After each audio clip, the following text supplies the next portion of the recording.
muy importante, como lo es el tema de las afectaciones a nivel del cerebro por causa del consumo de sustancias psicoactivas. Entonces, doctor Ramón, le doy nuevamente las buenas noches y la bienvenida a este espacio tan importante y que gracias a usted, pues hoy nos podemos conectar y aprender mucho de su experiencia y de todo el bagaje y el conocimiento que tiene alrededor del tema de la salud mental. Y a todas las familias, bienvenidas. Muchas gracias, Freddy. Ya estamos grabando. Sí, doctor, en ese momento Ah, estamos listo. grabando la presentación, la Perfecto. sesión. Gracias, Freddy. Familias, como les he dicho en anteriores momentos, no me canso de repetirlo, una de las cosas que más me gusta es poder tener estos espacios donde yo pueda compartir con ustedes todo esto que hemos aprendido en torno a las enfermedades mentales y de manera especial a las adicciones. Para empezar, yo quisiera, Freddy, comentar una anécdota y es la siguiente. Me gradué de médico hace 31 años, fui estudiante de medicina de la UPB y recuerdo que mi práctica de psiquiatría la hice en el Hospital Mental de Antioquia. Era un momento muy interesante de la salud mental y de las adicciones porque yo recuerdo que cuando llegaban los pacientes que tenían problemas de adicciones, desde salas de urgencias no se atendían, se devolvían porque el especialista en psiquiatría de turno decía, mire, esto es un hospital psiquiátrico, aquí no se atienden las personas con adicciones. Era una época en donde el adicto era visto distinto a la persona que tiene algún padecimiento mental. Y hoy les quiero decir que a nivel mundial es ampliamente ya reconocido que las adicciones son enfermedades mentales y enfermedades demasiado complejas. Y el tema que hoy nos compete es las afectaciones en el cerebro por el consumo de las sustancias psicoactivas. Y antes de pasarles una presentación, yo les quisiera comentar algunas cosas. Primero, que la afectación del cerebro que se produce por el consumo de sustancias depende del tipo de sustancia. Depende si es alcohol, cocaína, marihuana, THC. Y también depende de la duración, de la intensidad del uso. Lo que sí se ha investigado muy bien es que suceden varios cambios en el cerebro en las personas que consumen sustancias psicoactivas. Eh, y son varias. Lo primero son las alteraciones en ese desarrollo del cerebro. Sabemos ampliamente que la adolescencia es un periodo crítico del neurodesarrollo y por lo tanto cualquier sustancia adictiva, alcohol, marihuana, cocaína, que entre al cerebro de un adolescente va a afectar la estructura cerebral para el resto de la vida y por lo tanto va a ser muy complejo esa reorganización cerebral y se van a afectar mucho las funciones del pensamiento. Entonces también con el consumo de sustancias durante un periodo de tiempo significativo y significativo pueden ser varios días, sabemos que se afecta la memoria, la atención, se afecta la función visoespacial y sobre todo se ha demostrado que después de varios meses de consumo de sustancias psicoactivas se puede documentar una disminución del coeficiente intelectual, es decir, hay una baja de la inteligencia. ¿Por qué hay baja de la inteligencia? Porque la inteligencia surge de tener unos buenos circuitos cerebrales y esos circuitos cerebrales empiezan con los que tienen que ver con la atención, con la memoria, con la concentración y las adicciones, las sustancias psicoactivas interfieren con esos procesos mentales superiores.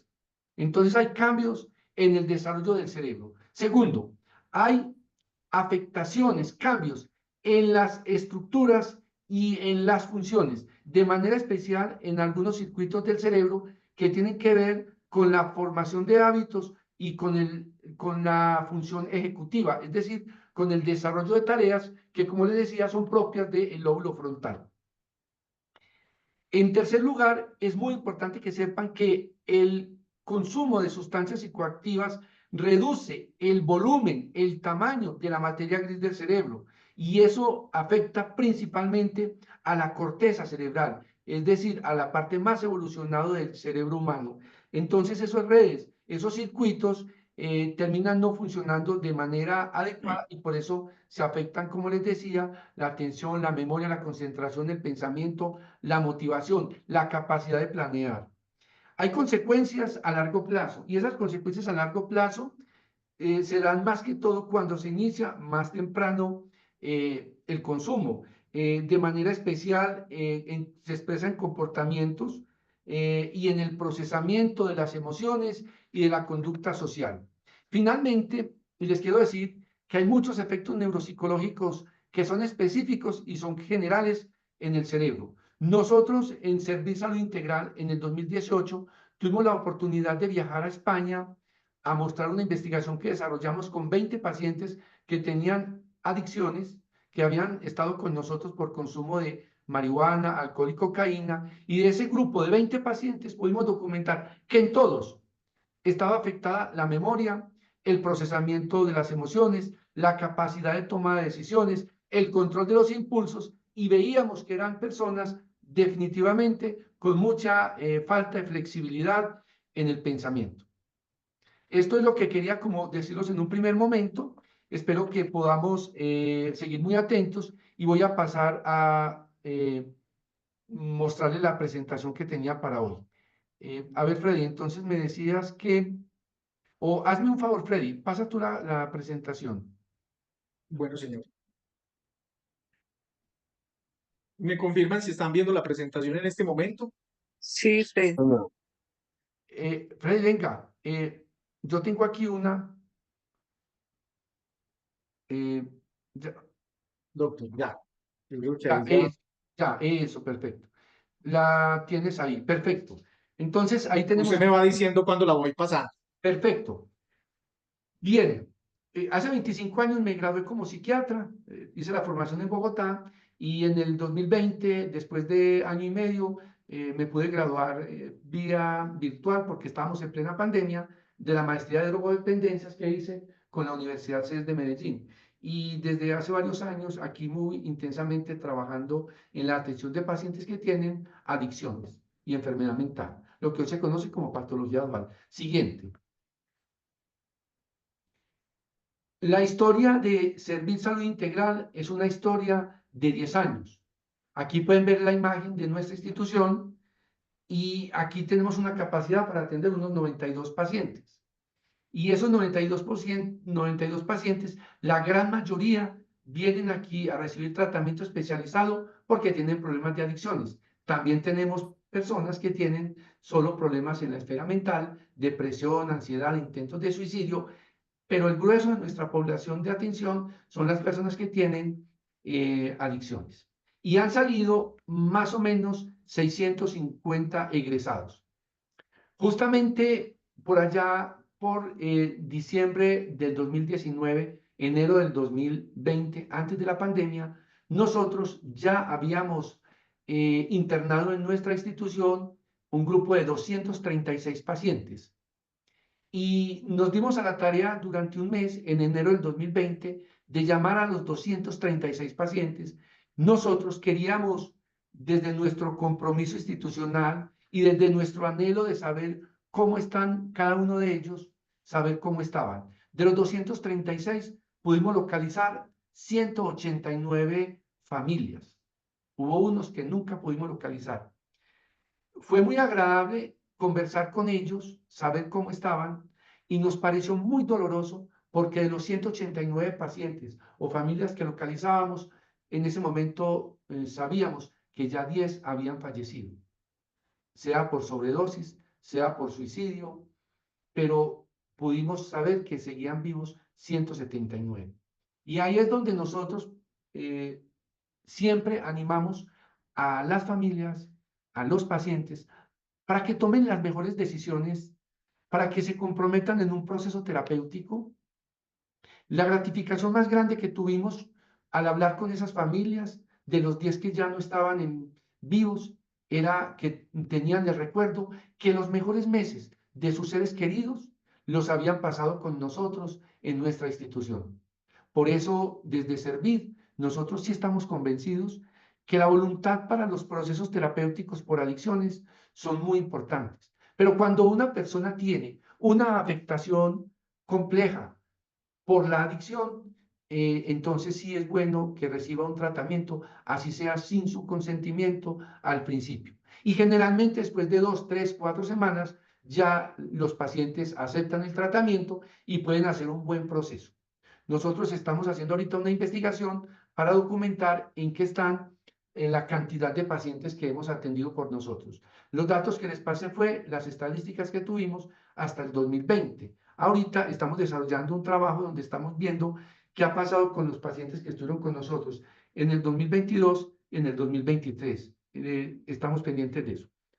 Por otro lado, tenemos la Clínica del Oriente, que es nuestra corporación privada sin ánimo de lucro, donde nosotros desarrollamos nuestra labor social, y allá tenemos 180 pacientes internos, y les quiero decir que un 30% son adolescentes o adultos jóvenes del Instituto Colombiano de Bienestar Familiar, que tienen una situación no solo de vulneración de derechos, sino que también tienen problema con el consumo de sustancias. He aprendido que este es un tema supremamente difícil. Se afecta a la persona, se afecta a la familia, se afecta el entorno familiar. Entonces, termina siendo una situación muy desgastante, muy costosa, pero también es frustrante para la persona que muchas veces, emproblemada por el consumo, desea salir y puede encontrar en esa búsqueda de los tratamientos muchas barreras de acceso para buscar una atención especializada de buena calidad. Hoy en día la estrategia mundial en la atención de los servicios especializados en salud mental y adicciones es que se hagan procesos integrales e interdisciplinarios. Y a nosotros en Servir nos da mucha alegría saber que hoy ponemos a disposición de nuestra sociedad unas instalaciones y un equipo conformado por toxicología, psiquiatría, psicología, nutrición, terapia ocupacional, enfermería, medicina, todo un equipo interdisciplinario complementado también con neuropsicología y con otras áreas para brindar una atención especializada de buena calidad, porque yo les digo sinceramente que es muy difícil estos tratamientos. Por eso les voy a decir algo y lo voy a repetir al final dentro de mis conclusiones. El mejor tratamiento para las adicciones es la prevención. Siguiente, Freddy, por favor.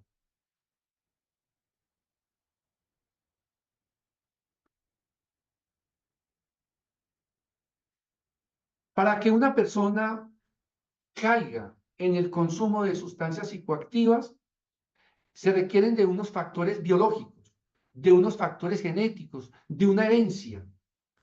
Y eso tiene que ver con la genética de nuestros padres, nuestros abuelos, nuestros tatarabuelos, nuestros tíos.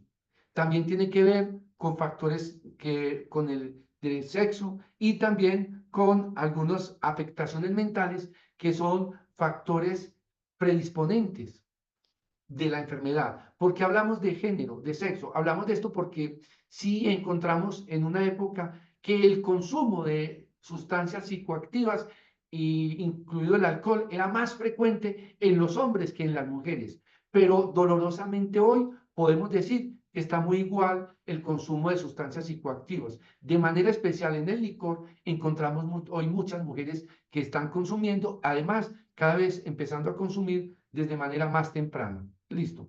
Y hablamos de trastornos mentales como factores biológicos que pueden ser factores predisponentes.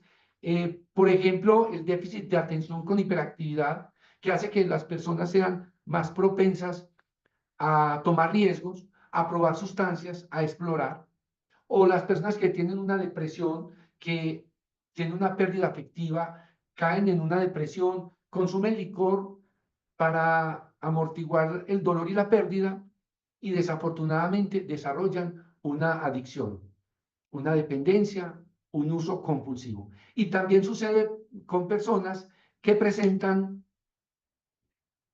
por ejemplo, una fobia social, personas que son tímidas, introvertidas, temerosas, llegan a un salón de reuniones, tienen cierta ansiedad de relacionarse, se toman un trago de licor y ahí empieza ese consumo, que empieza usándolo, después dependiendo, abusando, y prácticamente hace una adicción. Entonces, ya para socializar, básicamente tiene que estar bajo efectos de licor. Pero hay unos factores de tipo ambiental que predisponen al consumo de drogas, lo que tiene que ver con familias, hogares desorganizados, o donde también se consume sustancias psicoactivas, o también donde ha habido casos de maltrato, negligencia o abuso. Hay otros factores ambientales como el consumo de sustancias dentro de la familia y la actitud de los padres. A mí me decía un adolescente hace poquitas semanas de 16 años que en su familia le habían enseñado a hacer un uso, él me decía, un uso razonable del alcohol. Y yo le decía, es que si tienes 16 años, con 16 años no puede haber un uso razonable del alcohol, porque el Instituto Nacional de Drogas de los Estados Unidos, el NAIDA, es muy clara en decir que uno no debería probar licor antes de que termine el desarrollo de su cerebro, el neurodesarrollo, y eso se considera que es como al finalizar la adolescencia, hacia los 18 o 21 años. Y por lo tanto, entonces, la recomendación del Instituto Nacional de Drogas de los Estados Unidos es, hombre, si va a probar vino o licor, espérese a que su cerebro esté desarrollado, a que tenga por lo menos 18 o 21 años. Hoy lo que mejor podemos hacer para prevenir el consumo es retrasar el consumo del mismo. Entonces, no hay un uso responsable a los 14 ni a los 16. No debería haber consumo en adolescentes de licor. Y sustancias psicoactivas, marihuana, cocaína, bazuco, tucibí, nunca debería uno probar esas sustancias porque sí sabemos que no conocemos si la persona tenga unos núcleos de psicosis que se puedan abrir con el consumo de marihuana, por ejemplo. Yo estuve la semana pasada en Buenos Aires, en un congreso latinoamericano de psiquiatría, estuve en varias conferencias y sí me impactó mucho una en donde claramente se demuestra, se evidencia la marihuana como un factor de riesgo muy claro para el desarrollo de una psicosis del tipo esquizofrénico. Entonces, les quiero decir que tenemos que estar muy atentos, que la cosa sí es muy compleja porque con esto del uso medicinal la gente se ha confundido un poco y hoy con esa supuesta promoción del uso recreativo o uso adulto del cannabis, sí les quiero decir que las investigaciones que se han desarrollado a nivel mundial y lo que yo observé en el Congreso Americano perdón, del Congreso de América Latina de Psiquiatría es marihuana como un factor muy importante de riesgo para desarrollar psicosis, esquizofrenia. Sin duda, la influencia de los compañeros de grupo es un factor de riesgo porque muchas veces los jóvenes, por entrar a la moda, entonces empiezan a consumir los cigarrillos electrónicos o el alcohol o la marihuana. Es que en la adolescencia y en los adultos jóvenes la presión del grupo es muy importante. Y la actitud de la comunidad, una comunidad o una sociedad como la nuestra, tan absolutamente permisiva frente al consumo de sustancias psicoactivas, no deja de afectar profundamente la situación de salud pública y tener mayor número de personas consumiendo. Eh, Cuando hay pobre desempeño escolar, muchos jóvenes salen de los colegios, entran a relacionarse no de buena manera, no con personas que tengan buenos hábitos, y ahí es donde puede caerse por un camino o por el otro al consumo de las drogas. Y una vía de administración X, más un efecto de una sustancia y un consumo temprano, afecta definitivamente el cerebro y se produce la incómoda situación de una enfermedad adictiva. Siguiente, Freddy. ¿Qué se afecta con el consumo de sustancias psicoactivas? Prácticamente todas las áreas funcionales del cerebro. Y de manera especial, el lóbulo frontal, que como ustedes pueden ver ahí, el lóbulo frontal es el que se encarga del movimiento del cuerpo. Por eso, ustedes pueden darse cuenta cómo una persona problemada con el consumo de sustancias psicoactivas empieza a cambiarle mucho la postura, los movimientos corporales, incluso se sienta no derecho, sino en unas posiciones absolutamente desorganizadas. En el lóbulo frontal también se afecta la capacidad de resolver problemas, la concentración, el pensamiento y de manera especial la personalidad, de tal manera que las personas que consumen empiezan a comportarse de una manera distinta y también se afecta su estado de ánimo, su humor. Pero también el área del lenguaje, el área del habla. Por eso es que el adicto habla con un lenguaje arrastrado, diferente. La capacidad de oír, la capacidad de expresarse, la capacidad de memorizar. Cuando uno le pregunta a una persona con adicciones, ¿qué es lo que tú sientes que más te ha afectado? Con mucha frecuencia dicen que la memoria. También la concentración, la conciencia las sensaciones, la percepción, la atención. Vean ustedes, todo se afecta con el cerebro. Siguiente, Freddy.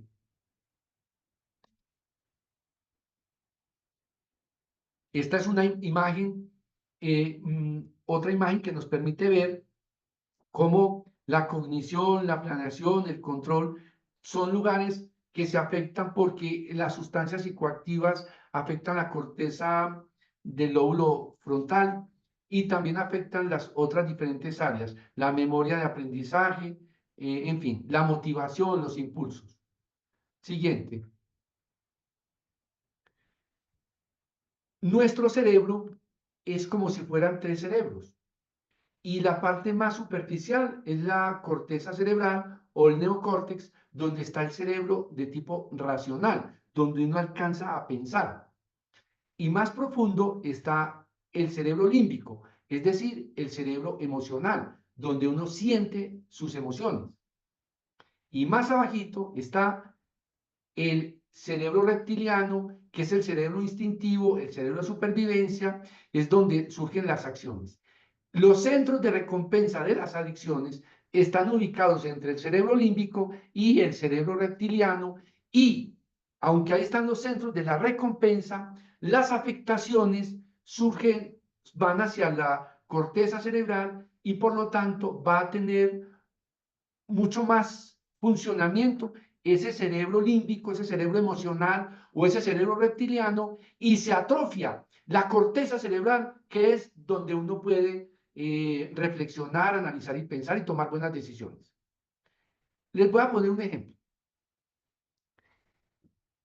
Una persona llega a una fiesta, a una reunión, y llega absolutamente lúcido.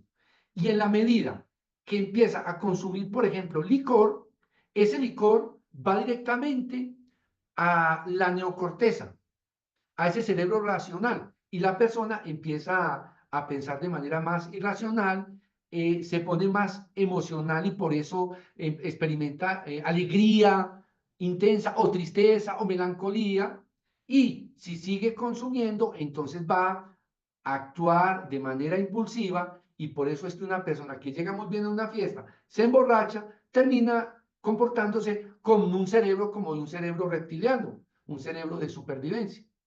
¿Está siendo claro el ejemplo, Freddy? Sí, vamos muy bien, doctor, con la información, muy bien especificada. Eso. Entonces, el cerebro del adicto tiene una atrofia, una afectación del cerebro racional, del cerebro que piensa, que analiza, que toma buenas decisiones. El cerebro del adicto es un cerebro emocional y reptiliano. Y por lo tanto, cuando una persona emproblemada por el consumo de sustancias pide la sustancia, es porque está experimentando un impulso de que se puede morir. De tal manera que los centros que jalonan, que exigen, que pidan la sustancia psicoactiva, queda en el centro de la supervivencia. Y por lo tanto el adicto, cuando está en un síndrome de abstinencia, siente que se puede morir. Siguiente, Freddy.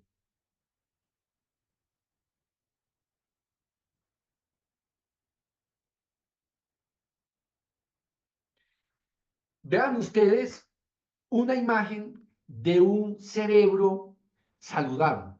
Lo que ustedes ven en azul es la parte de la corteza cerebral y la parte rojita y verdecita es la parte del cerebro medio o cerebro eh, límbico.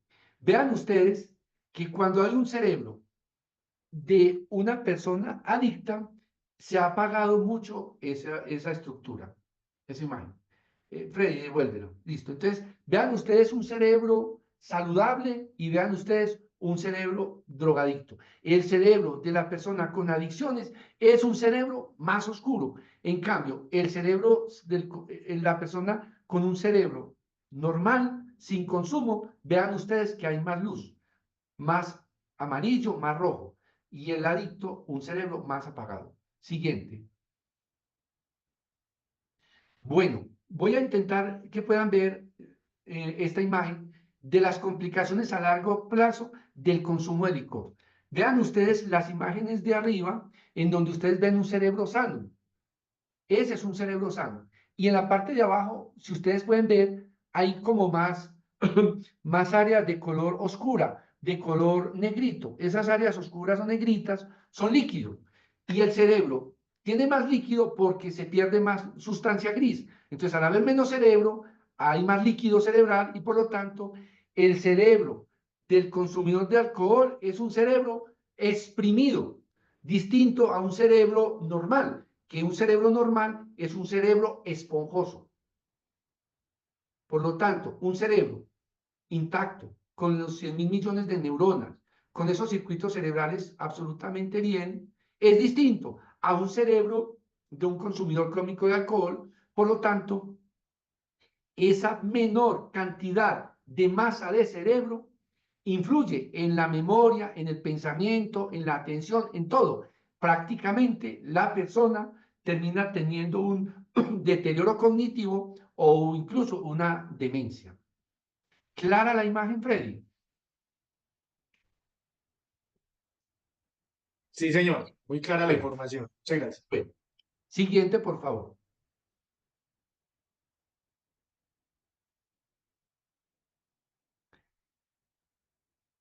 Aquí hay otra imagen donde ustedes pueden observar el cerebro del adicto y el cerebro sano. Vean ustedes que el cerebro sano tiene más brillo, tiene más luz en la parte anterior, en la parte frontal, la parte de arriba, ¿cierto? Esa parte de arriba en una persona con un cerebro sano es muy iluminada. En cambio, el cerebro de la persona adicta tiene menos corteza frontal, ¿cierto?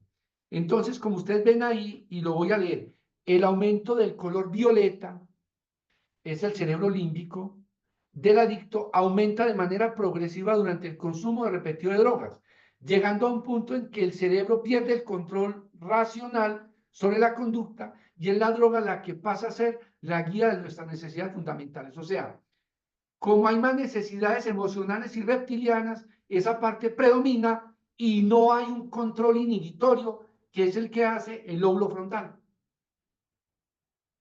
¿Estoy siendo claro, Freddy? Bueno, siguiente.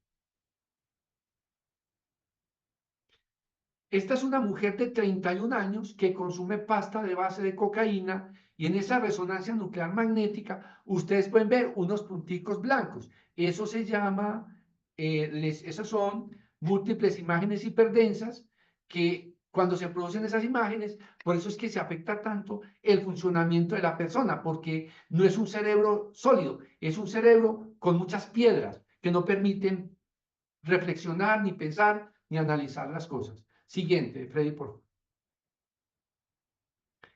Miren ustedes un cerebro de una persona que consume marihuana. Miren en la parte, en la primera, en el dibujo A, ustedes pueden ver que hay unas imágenes muy negritas. Esas imágenes que están señaladas muy negritas son lesiones producidas por el cannabis. Y si esa imagen le ponen un medio de contraste, vean ustedes cómo se ven en la siguiente imagen esos punticos negritos. Y en la tercera, en la imagen número C, como es un contraste distinto, se ven unas imágenes de tipo ya hiperdensas. Esos son puntos de afectación de la marihuana. Siguiente, Freddy.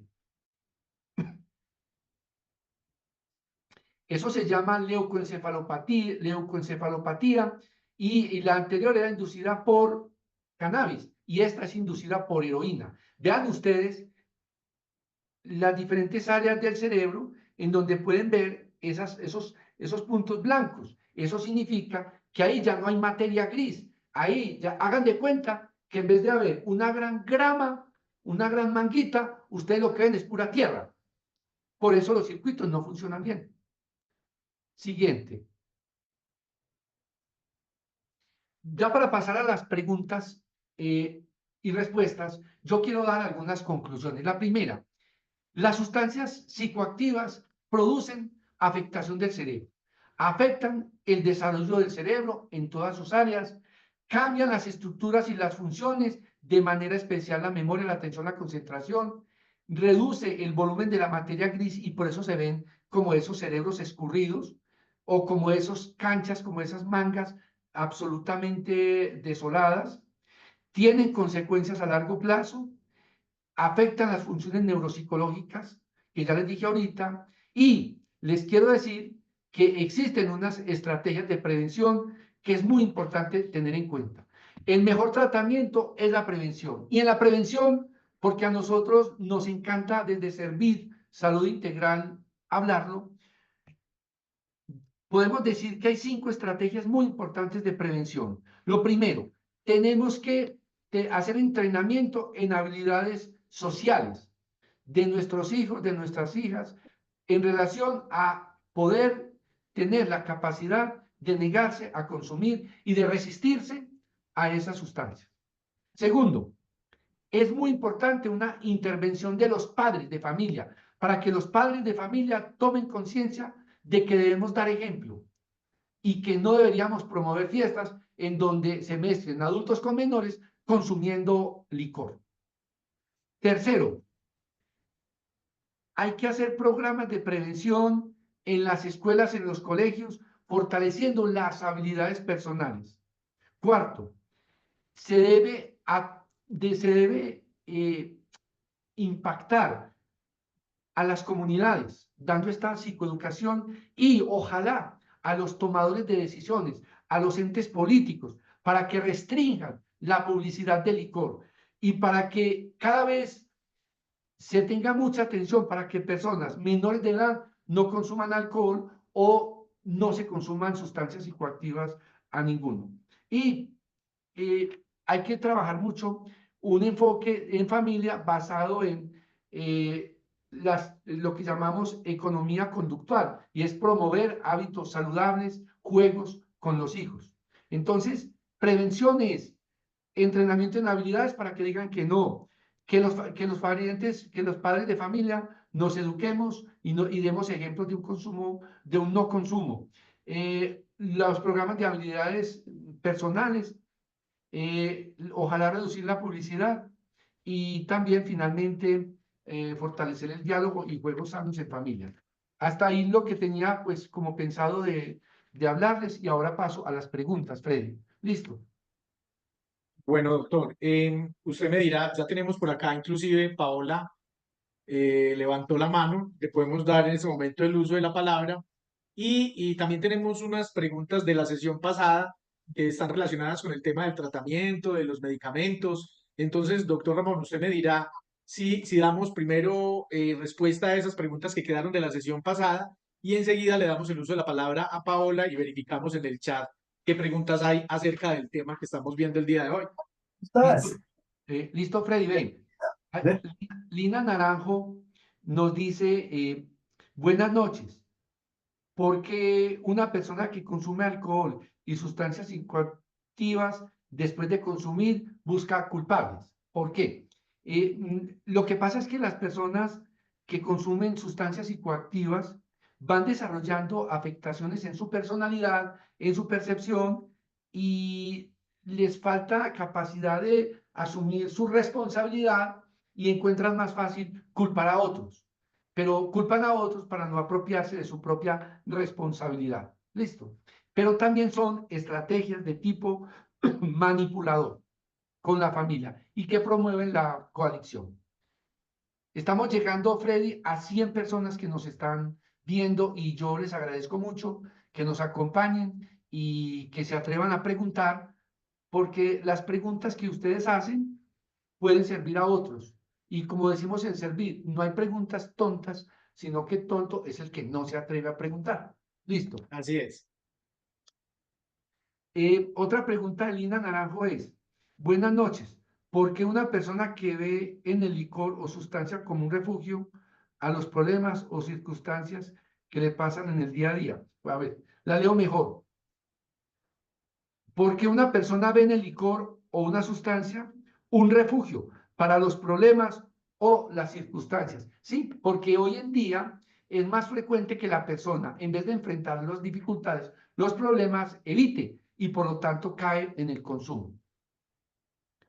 Bueno, pregunta Flor Moncada, Freddy, si el vapor también es un vicio y qué tan malo es. Bueno, Malísimo. los vapeadores o cigarrillos electrónicos son sustancias también muy adictivas porque esa nicotina es 70 veces más adictiva que el cigarrillo y por lo tanto sí es muy dañino para la salud, no solo para el cerebro, porque es una sustancia muy adictiva, sino también para todo el cuerpo. Y los cigarrillos electrónicos son la primera sustancia que la gente puede estar usando también en la adolescencia, igual que el licor. ¿Qué más preguntas tienes por ahí, Freddy? Doctor, pues más que preguntas es unas apreciaciones muy valiosas para nosotros. Por acá nos dice Juliana Yepes, no, Lisbeth Sembrano. Buenas noches, muy agradecida con sus aportes y enseñanzas y orientaciones. Bendiciones para todos. Y también Marienes nos dice, Dios les pague por este espacio. Doctor, ya tenemos entonces en el chat algunas preguntas y Paola, por acá tiene levantada la mano. Podemos darle entonces en este momento el uso de la palabra para que ella manifieste su inquietud. Paola, muy buenas noches y bienvenida. Paola. Bueno. Mientras Paola pregunta, Freddy, yo veo una pregunta de la vez pasada. Carlos Arturo Duque pregunta. Ah, sí, doctor, claro que sí. Lee la pregunta, Freddy. Carlos Arturo Duque nos dice, sabemos que la adherencia al tratamiento es fundamental para el bienestar de todos y específicamente de nuestros pacientes, pero por lo general no es así. Quiero saber qué estrategia utilizar o qué hacer para conseguir que la adherencia al tratamiento sea mejor. Esa pregunta está muy buena. Realmente la adherencia a los tratamientos son un gran problema en la atención de las personas con problemas en la esfera mental. Eh, es una lucha permanente, es poder mostrarle a la persona el beneficio de usar un tratamiento de manera adecuada. Desafortunadamente, esto es demorado y los que aprenden más temprano a hacer una buena adherencia, créanme que les va bien. Yo personalmente he tratado de estudiar un poquito cómo comunicarme mejor, porque si quisiera ganar en capacidad de hacerle entender a las personas, a las familias, lo importante que es una buena adherencia a un tratamiento, que no solo es un tratamiento farmacológico, un tratamiento basado también en buenos hábitos, en buenas rutinas, en buenas prácticas. ¿Sí? Eso es lo que pudiera decir frente a esa pregunta. Hay otra. Bueno, Paola levantó por acá la mano nuevamente. Paola, ¿ya nos escuchas? Hola, buenas noches, ¿cómo están? Hola, Bien, Paola, Paola. bienvenida.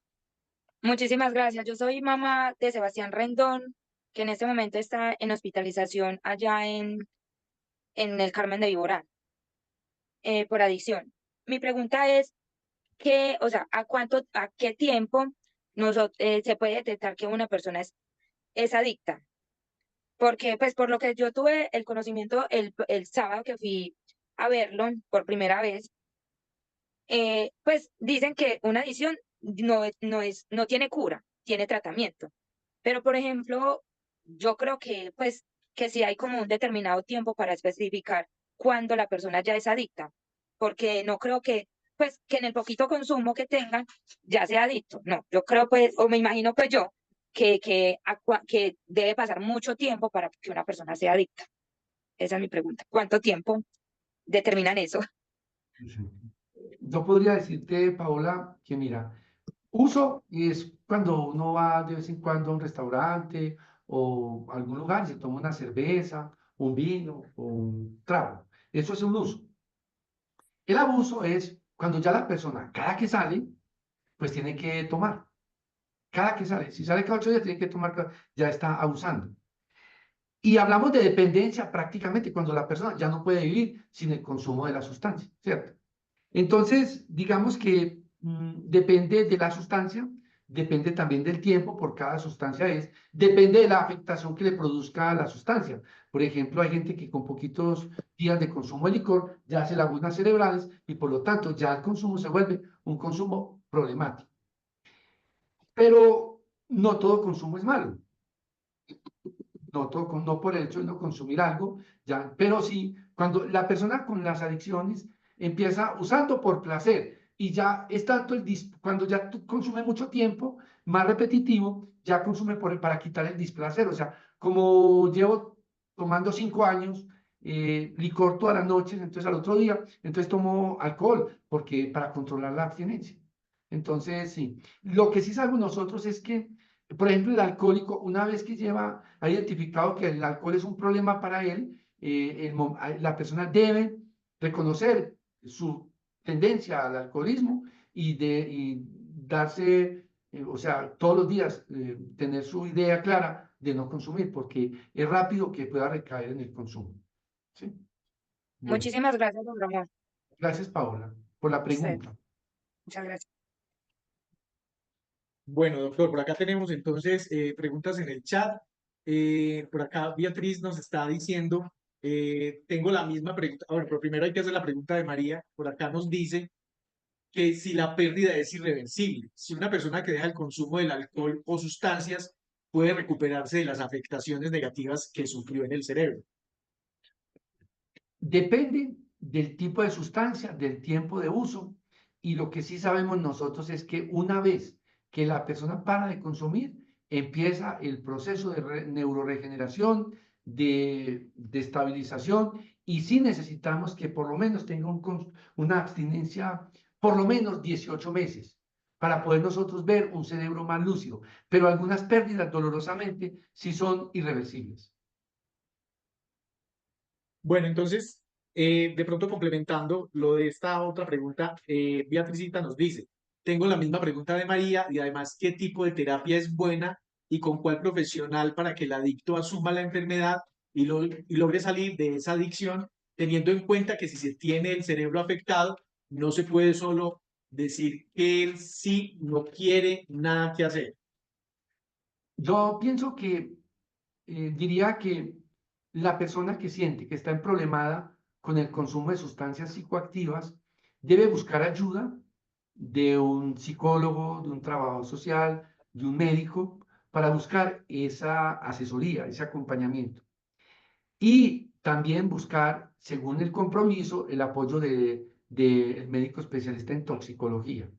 Entonces, pero lo ideal para un proceso terapéutico es que la persona puede combinar varias estrategias, como les decía que utilizamos nosotros aquí en el internamiento, donde hay psiquiatría, psicología, trabajo social, incluso nutrición, porque el adicto para de consumir y se engorda porque empieza a canalizar la ansiedad con el consumo de carbohidratos. Bueno, María Ramírez nos dice, buenas noches, ¿la adicción es una enfermedad que se puede adquirir o se nace con ella? Lo que te decía Freddy, hay factores genéticos y hay factores adquiridos. Si yo sé que mi papá era alcohólico, yo tengo un riesgo muy alto de ser también alcohólico. Y si mis dos papás eran alcohólicos, con mayor razón. El factor genético es muy importante. Y hay factores ambientales que tienen que ver con traumas en la infancia, con la presión de los grupos o que la persona, por ejemplo, hay mucha gente que va a tratamientos médicos por fracturas y le dan para tomar algunos calmantes y hace adicción a esas sustancias. Serían adicciones de tipo accidentales y la persona necesita un tratamiento de desintoxicación. ¿Listo, Freddy? Bueno, doctor, por acá Cristina nos dice, buenas noches, doctor. Mi hijo es drogadicto. ¿Qué pasa si lo mantengo dormido todo el tiempo para que no se me vaya para la calle a consumir? Allá en Servir le mandaron levomepromacina. Eh, bueno, una pregunta que quizás le puede servir a otros padres de familia. Mira, si está muy somnoliento, es muy bueno de todas maneras hablar con el psiquiatra para que le merme un poquito la dosis de la levomepromacina, que es un medicamento que se utiliza para inducir sueño o para bajar ansiedad, pero debe ser formulado por el especialista. o por el médico. Sí, sí, pero no es buena idea tenerlo sedado todo el tiempo, porque lo ideal es que mejore el funcionamiento, lo ideal es que desarrolle otras actividades. Pero si en esta reunión queda claro que de todas maneras hay que buscar ayuda, que estos procesos de tratamiento son por un tiempo largo, es mejor, porque siempre va a estar ese riesgo de recaer. Bueno, Karen García nos dice lo siguiente: a todo paciente psiquiátrico hay que medicarlo. Bueno, no a todas las personas que tienen una condición clínica hay que medicarlas. La mayoría de problemas mentales, depresión, ansiedad, pánico, se controlan con terapia, con hábitos saludables. Se medican las personas que tienen un trastorno mental grave y el tiempo depende del diagnóstico. Por ejemplo, cuando hay una esquizofrenia establecida, la recomendación es un tiempo largo. Y para garantizar la adherencia al tratamiento, es recomendable la inyección periódica, ¿cierto? Pero no todas las personas con una condición clínica necesitan tratamiento farmacológico y no todos para toda la vida, ¿sí? Bueno, doctor, por acá hay una pregunta muy interesante de Adriana. Buenas noches, doctor. Mi pregunta es, cuando una persona consume alcohol, así sea en poca cantidad, y comienza a tener lagunas mentales, por ejemplo, en un momento se siente bien, pero luego no se acuerda de lo que pasa, ¿quiere decir que es adicta? Quiere decir que esa persona sí está en problema y debe buscar atención porque hay que analizar bien qué es lo que le está pasando, porque ya el consumo se volvió un consumo problemático. Bueno, y por acá, doctor, para ir ya finalizando nuestra sesión del día de hoy, Ana nos dice, ¿el tratamiento a un enfermo con adicciones se logra sanar o se mantiene o se mantendrá tratado con medicamentos generando otra adicción a ellos? Muchas de las personas con adicciones se pueden tratar y no necesitar medicación. Se trata un paciente con adicciones, sobre todo cuando hay una patología dual, o sea, hay una adicción y hay una enfermedad mental de base, donde sí se recomienda tratar las dos condiciones. Los medicamentos que utilizamos en psiquiatría son estabilizadores del ánimo, son antidepresivos, son antipsicóticos y no se buscan con el fin de hacer una adicción, se buscan para controlar los síntomas de algunas afectaciones mentales. Sí. Bueno, doctor, no tenemos pues más preguntas en el chat. Ya prácticamente estamos finalizando la sesión del día de hoy. Un tema muy interesante en el que usted nos ha explicado con detalle, de manera muy lúdica, de manera muy clara, cómo estas afectaciones pues van dañando el cerebro. Y hay algo muy importante y es que aumentan el riesgo de las enfermedades mentales. Doctor Ramón, yo no sé, ya para concluir, ya no tenemos más preguntas. Nos quedan ya nuevas sesiones para seguir indagando sobre todos esos temas tan importantes acerca de los tratamientos, de los diagnósticos y de la enfermedad mental en general. Freddy, muchas gracias por tu colaboración. A todas las familias les agradezco mucho que se hayan conectado. Como conclusiones, sepan que las drogas sí afectan el cerebro, afectan todo el cuerpo, que la mejor estrategia de tratamiento es una buena prevención y que un buen tratamiento también incluye un proceso de atención integral interdisciplinario. Les deseo una feliz noche. Ya nos